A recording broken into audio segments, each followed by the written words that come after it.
சமூக வலைதளங்களில் பகிரப்பட்ட வெல்வெட்டித்துறை தேர்தல் பிரச்சார காணொலிக்கும் எங்களுக்கும் தொடர்பில்லை, சம்பந்தம் இருந்தால் ஆதாரம் காட்டுங்கள் என யாழ் மாவட்ட பாராளுமன்ற உறுப்பினர் இளங்குமரன் தெரிவித்துள்ளார்.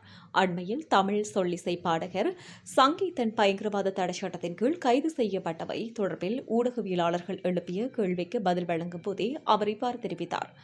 மேலும் சம்பந்தம் இருந்தால் ஆதாரம் காட்டுங்கள் என்றும் குறிப்பிட்டுள்ளார். பயங்கரவாத தடை சட்டத்திற்கு நாங்கள் எதிரானவர்கள், அதனை நீக்கி மக்களை பாதுகாக்கும் சட்டங்களை கொண்டுவர வேண்டும். ஏனென்றால் இந்த பயங்கரவாத தடை சட்டத்திற்குள் பல ஒடுக்குமுறைகள் நடைபெற்றுள்ளது என தெரிவித்தார்.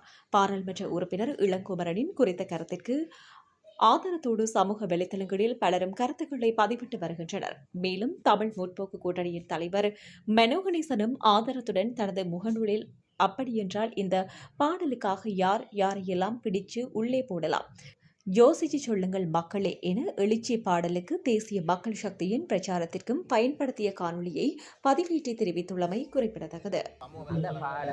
அந்த பாடல்கள் எம்மால் ஒளிபரப்பப்பட்டவை அல்ல.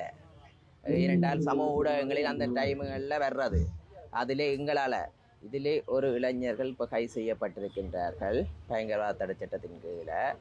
அது நீதிமன்றத்தில் வழக்கு இருக்கின்றன. அந்த வழக்கின் அமைய சாவச்சேரி நீதிமன்றத்தின் ஊடாக அவர் சிறை அடைக்கப்பட்டிருக்கிறார்கள். பயங்கரவாத தடை சட்டத்தை நீடிக்க வேண்டுமென அவர் திரும்பவும் சிறையில் செல்ல வேண்டுமென்றால் அந்த பயங்கரவாத தடை சட்டம் இருக்குதானே, அதிலே என்றால் ஜனாதிபதி தான் கையெழுத்து விடுவார். இது ஒரு பாடல் சம்பந்தப்பட்ட விஷயம். இது தொடர்பாக மேலிடத்துக்கு அறிவித்திருக்கின்றோம். அரசாங்கம் என்பதென்ற வகையில், அரசியல்வாதிகள் என்ற வகையில் சட்டங்கள் உருவாக்கப்பட்டிருக்கின்றன. பயங்கரவாத தடை சட்டத்துக்கு நாங்கள் இன்று எதிரானவர்கள். பயங்கரவாத தடை நீக்கி புதியதொரு மக்களை பாதுகாக்கின்ற சட்ட மூலங்கள் கொண்டு வேண்டும். ஏனென்றால் இந்த பயங்கரவாத தடை சட்டத்திற்குள் பல ஒடுக்குமுறைகள் நடைபெற்றுள்ளது முன்னைய காலத்தில்.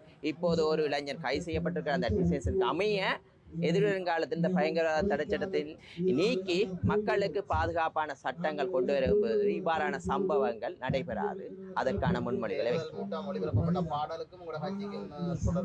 எந்த கட்சிக்கும் தொடர்பில்லை. ஏனென்றால் எங்களது வீடியோக்களை எடுத்து ஒளிப்பட படங்கள் செய்து வருகிறார்கள்.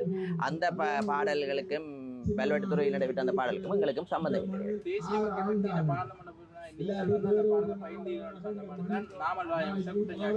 அதற்கான ஆதாரங்களை நிரூபிக்கும்படி கேட்டுக்கொள்கிறோம். நாங்கள் அவ்வாறான பாடல்களை எனது முக புத்தகத்தில் பதிவு செய்யவில்லை. நான் ஒன்று சொல்றேனே, இதில் சட்ட சிக்கல்கள் இருக்கின்றன. நீதிபதி நீதிமன்றத்தினுடைய வழக்கு நடைபெறுகிறது. அது முடிந்தவுடன் விழுவார்.